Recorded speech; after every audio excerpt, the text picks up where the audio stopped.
ഇന്നത്തെ ഈ വീഡിയോയിൽ ഞാൻ മുടിക്ക് ഉള്ളു വെക്കാൻ ഉള്ള ഒരു ടോണറുമായിട്ടാണ് വന്നിരിക്കുന്നത്. ഞാൻ ഉപയോഗിക്കുന്ന ഒരു ടോണറാണ്.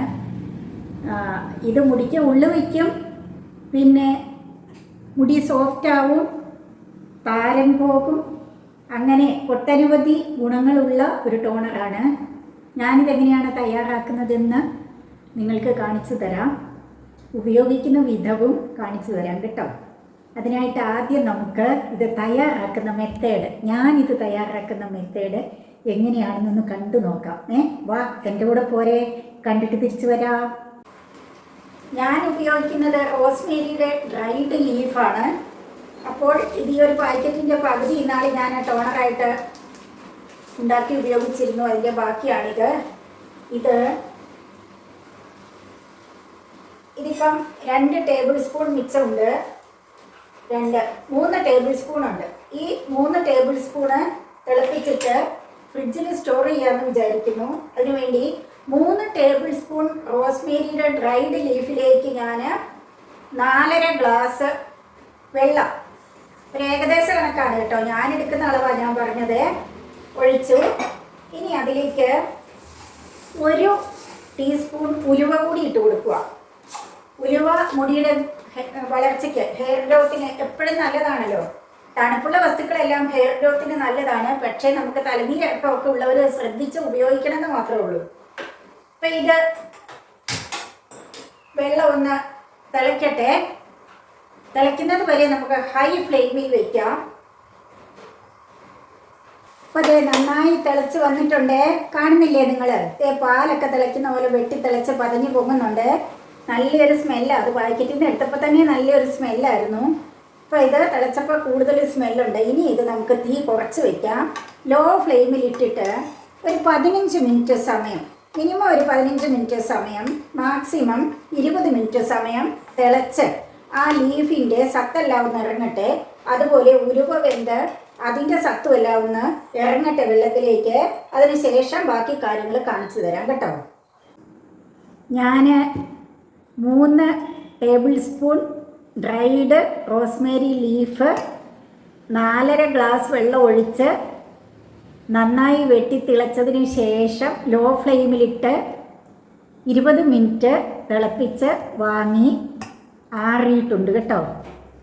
ഇപ്പം ഇത് ആറിയിട്ടുണ്ട്. ഇനി ഇതിനെ ഒന്ന് അരിച്ച് മാറ്റാം. നല്ലൊരു സ്മെല്ലാണിതിന്. ചായ തിളപ്പിക്കുന്ന, കട്ടൻ ചായ തിളപ്പിക്കുന്ന ഒരു നിറമാണ്. അല്ലെങ്കിൽ മൈലാഞ്ചി ഇലയിട്ട് വെള്ളം തിളപ്പിച്ചാൽ എങ്ങനെ ഇരിക്കും, അല്ലെങ്കിൽ കരിങ്ങാലി ഇട്ട് വെള്ളം തിളപ്പിച്ചാൽ എങ്ങനെ ഇരിക്കും, അതിൻ്റെയൊക്കെ ഒരു കളറാണ് ഇതിന്.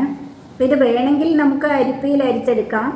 പക്ഷേ ഇപ്പോൾ ഞാനിത് ഒരു തുണിയിലാണ്, നേരിയ ഒരു കോട്ടൺ തുണി, കഴുകി ഉണക്കി വെച്ചിരുന്ന വെടിപ്പാക്കിയ ഒരു തുണിയുടെ കഷ്ണം എടുത്ത് അതിലാണ് അരിക്കുന്നത്. ഞാൻ ഈ ലീഫിൻ്റെ കൂടെ 1 ടേബിൾ സ്പൂൺ ഉലുവയും കൂടി ഇട്ടിരുന്നു. ഉലുവ ഹെയർ ഗ്രോത്തിന് എപ്പോഴും നല്ലതാണല്ലോ. നിങ്ങൾ കണ്ടതാണല്ലോ ഞാൻ ഉലുവ ഇടുന്നത്. അപ്പോൾ ഇതൊക്കെ ഇങ്ങനെ അരിച്ച് പിഴിഞ്ഞ് അങ്ങ് എടുത്തു. ഇതാ മൊത്തം ഇങ്ങ് പോരട്ടെ. എടുത്തു.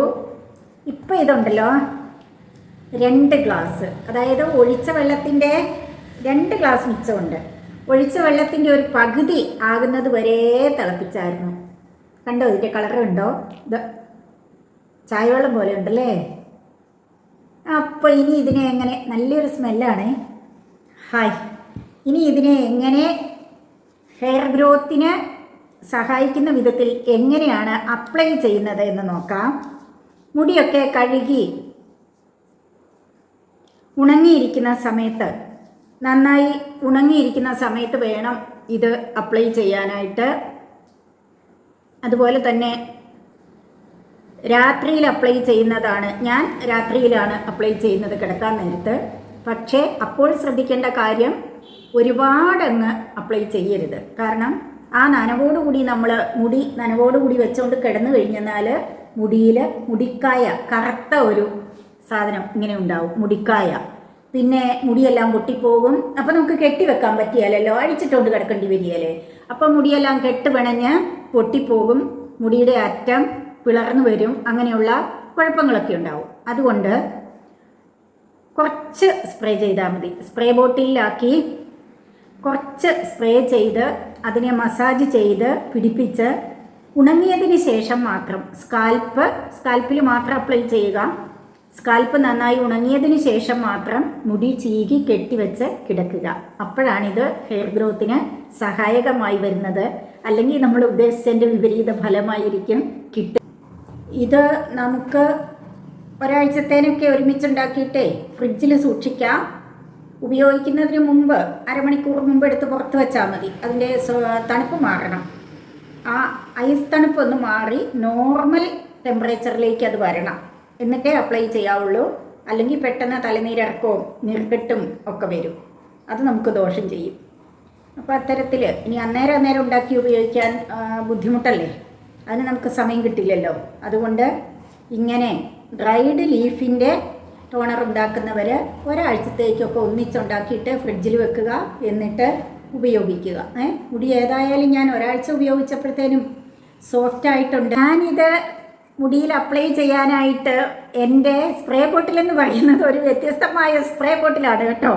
അതായത് ഞാൻ ഇന്ദുലേഖ ബ്രിങ്ക ഓയിൽ വാങ്ങി അപ്ലൈ ചെയ്തിരുന്നു മുടിയിൽ. അപ്പോൾ അതിൻ്റെ ബോട്ടിലങ്ങ് ഒഴിവായി, കാലിയായി. ഇതിപ്പോൾ എനിക്ക് മറ്റ് ഹെയർ ടോണറൊക്കെ ഉപയോഗിക്കുമ്പോൾ ഇത് നല്ല ഒരു യൂസ്ഫുള്ളായി തോന്നുന്നു. യൂസ്ഫുള്ളായി മാറി, കളയാതെ സൂക്ഷിച്ചു വെച്ചതുകൊണ്ട്. എന്താണെന്ന് വെച്ചാൽ ഇതിൻ്റെ ഇവിടെ ഈ കോമ്പുണ്ടല്ലോ, ഇതിൻ്റെ ഇവിടെ ഹോളുണ്ട്. അപ്പോൾ ഇതിലേക്ക് ഈ ടോണർ ഒഴിച്ചിട്ട് അടച്ച് ഇങ്ങനെ അങ്ങോട്ട് അപ്ലൈ ചെയ്ത് കഴിഞ്ഞാൽ ഒരു മസാജിങ് ഇഫക്റ്റ് അപ്പം തന്നെ കിട്ടും. സ്കാൽപ്പിൽ മാത്രമായിട്ട് അപ്ലൈ ചെയ്യാനും പറ്റും. അതുകൊണ്ട് ഞാൻ ഇത് ഇതിലേക്ക് ഒഴിക്കാം കേട്ടോ.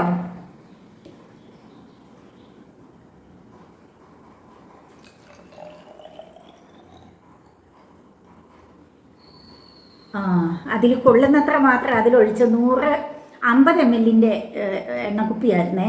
അപ്പം അതിനത്രയല്ലേ ഉള്ളൂ, അതിലത്ര അളവല്ലേ കൊള്ളുള്ളൂ. അതിന് മുകളിൽ ഒരടപ്പുണ്ട്, അത് ഞാനിങ്ങനെ എടുത്തിട്ടായിരുന്നു ഇത് ഒഴിച്ചത്. അപ്പോൾ അത് വെച്ച് അടച്ചു. ഇനി ഈ അടപ്പ് വെച്ച് അതിനെ ഇങ്ങനെ ഒന്നുകൂടി അടച്ച് എടുത്തു. കണ്ടോ? ഇനിയിപ്പോൾ നമ്മളിങ്ങനെ കുനിച്ച് കഴിഞ്ഞാൽ ഈ ടോണർ ഇതിലേക്ക് വന്നോളും. ഇവിടെ ഹോളുണ്ട്, ആ ഹോൾസിൽ കൂടി ഇത് നമ്മൾ മെല്ലെ ഒന്ന് പ്രസ് ചെയ്ത് കൊടുക്കുമ്പോൾ ഇനി വന്നോളും. കണ്ടോ? അതുപോലെ ഇനി ഞാൻ സാധാരണ രാത്രിയിലാണ് അപ്ലൈ ചെയ്യുന്നത്. ഇന്നിപ്പോൾ നിങ്ങളെ കാണിക്കാൻ വേണ്ടിയിട്ട് പകലെ അപ്ലൈ ചെയ്തേക്കുകയാണ്. നേരത്തെ കുളിച്ചു, മുടിയൊക്കെ ഉണങ്ങി. അപ്പോൾ ഇനി ഇതങ്ങോട്ട് അപ്ലൈ ചെയ്ത് കഴിഞ്ഞാൽ കിടക്കാറാകുമ്പോഴത്തേനും ഉണങ്ങിക്കോളുമല്ലോ. സ്കാൽപ്പിൽ മാത്രം അപ്ലൈ ചെയ്ത് കൊടുത്താൽ മതി. കോമ്പ് അങ്ങോട്ട് ഇത്തിരി മുറുക്കി, ഒരുപാട് മുറുക്കിയല്ല കേട്ടോ, ലേശം പ്രസ് ചെയ്ത് അങ്ങോട്ട് അപ്ലൈ ചെയ്ത് കഴിയുമ്പോൾ സ്കാൽപ്പിലേക്ക് ഒരു മസാജിങ് ഇഫക്റ്റും കിട്ടും. അങ്ങനെ അങ്ങോട്ട് അപ്ലൈ ചെയ്യാം. അപ്പോൾ എനിക്ക് ഈ ഓയിൽ വാങ്ങിയത് കൊണ്ട് ആ ഓയിൽ അപ്ലൈ ചെയ്യാനും പറ്റി. അതിൻ്റെ ബോട്ടിൽ ഈ ടോണറിനൊക്കെ നമുക്ക് സ്പ്രേ ബോട്ടിലായിട്ട് ഉപയോഗിക്കാനും പറ്റി. അപ്പോൾ മുടിയൊക്കെ വകഞ്ഞ് മാറ്റി വീണ്ടും ഇങ്ങനെ സ്കാൽപ്പിൽ കുറച്ച് അപ്ലൈ ചെയ്ത് കൊടുത്ത് അതിനെ മസാജ് ചെയ്ത് അങ്ങനെ അപ്ലൈ ചെയ്ത് കൊടുക്കുക. എൻ്റെ മുടി നീളം വയ്ക്കുമോ എന്നൊരു പരീക്ഷണവും ആകട്ടെ. ഞാനിത് അപ്ലൈ ചെയ്യാൻ തുടങ്ങിയിട്ട് ഒരാഴ്ചയേ ആയുള്ളൂ കേട്ടോ. അതുകൊണ്ട് മുടിക്ക് ഉള്ളു കൂടുന്നുണ്ട്. നീളം വെക്കുക എന്നുള്ളത് ഞാൻ കുറച്ച് നാൾ കണ്ടിന്യൂസ് ആയിട്ട് ഉപയോഗിച്ചതിന് ശേഷം നിങ്ങളോട് പറഞ്ഞു തരാമേ. എൻ്റെ അനുഭവം ധാരാളമായി നമ്മളിപ്പോൾ കാണുന്നുണ്ട് യൂട്യൂബിലൊക്കെ അല്ലേ. റോസ്മേരി വാട്ടർ, പിന്നെ ഇതുപോലെ ടോണറായിട്ട് ഉപയോഗിക്കുക, റോസ്മേരി പായ്ക്കായിട്ട് ഉപയോഗിക്കുക. ഇതെല്ലാം മുടിയുടെ ഗ്രോത്തിനെ സഹായിക്കുന്നതാണെന്ന് നമ്മൾ ഒരുപാട് പേരുടെ അനുഭവങ്ങൾ ഷെയർ ചെയ്യുന്നതായിട്ട് യൂട്യൂബിൽ കാണുന്നുണ്ട്. എന്നാൽ അത് കണ്ടിന്യൂസ് ആയിട്ട് ഉപയോഗിച്ചാൽ അതിന് പല സൈഡ് ഇഫക്റ്റും ഉണ്ടെന്നും പറയുന്നുണ്ട്. അപ്പോൾ നമുക്ക് കണ്ടിന്യൂസ് ആയിട്ട് ഉപയോഗിക്കേണ്ട, എന്നാലും ഒരു 1-2 മാസമൊക്കെ തുടർച്ചയായിട്ടങ്ങ് ഉപയോഗിക്കാം. അതിന് ശേഷം വേണമെങ്കിൽ കുറച്ച് നാൾ നിർത്തി വയ്ക്കാം, വീണ്ടും നമുക്ക് ഉപയോഗിക്കാം. അങ്ങനെ തുടർച്ചയായിട്ടല്ലാതെ ഇടയ്ക്ക് നമ്മുടെ സ്കാൽപ്പിനൊരു റെസ്റ്റ് കൊടുത്തിട്ട്, അത് ഏത് പായ്ക്കിട്ടാലും ഒക്കെ അങ്ങനെയാണല്ലോ. മുടിയുടെ സ്വാഭാവിക വളർച്ച, ഉള്ളിൽ നിന്നുള്ള ആ സ്വാഭാവിക വളർച്ചയെ ത്വരിതപ്പെടുത്താൻ നമ്മൾ ഇടയ്ക്ക് ഇത്തരം പായ്ക്കുകളും ഹെയർ ടോണറുകളും ഒക്കെ ഉപയോഗിക്കുന്നത് ഒന്ന് നിർത്തിവെക്കുന്നത് നല്ലതാണ്. അല്ലെങ്കിൽ സ്ഥിരമായിട്ട് ഇതൊക്കെ അപ്ലൈ ചെയ്ത് കൊടുക്കേണ്ടി വരും. അല്ലെങ്കിൽ നമ്മുടെ സ്വാഭാവിക വളർച്ച തടയപ്പെടും എന്നുള്ളതാണ് അതിനകത്തെ കാര്യം. അപ്പോൾ റോസ്മേരി വാട്ടർ ഉപയോഗിച്ച് ടോണറായി ഉപയോഗിച്ച് എൻ്റെ മുടിയുടെ ഗ്രോത്ത് ഇനി നീളം വയ്ക്കുന്നുണ്ടോ എന്നൊക്കെ നിങ്ങളെ ഞാൻ പിന്നീട് കാണിച്ചു തരാം കേട്ടോ. ഇന്നത്തെ ഈ വീഡിയോ നിങ്ങൾക്ക് ഇഷ്ടപ്പെട്ടുവെങ്കിൽ ലൈക്ക് ചെയ്യുക, ഷെയർ ചെയ്യുക. എൻ്റെ വീഡിയോസ്, എൻ്റെ ചാനൽ ആദ്യമായി കാണുന്നവരാണെങ്കിൽ ഒന്ന് സബ്സ്ക്രൈബ് ചെയ്ത് സപ്പോർട്ട് ചെയ്യുക. അപ്പോൾ വീണ്ടും മറ്റൊരു വീഡിയോയിൽ കാണാം. അതുവരെ ബൈ.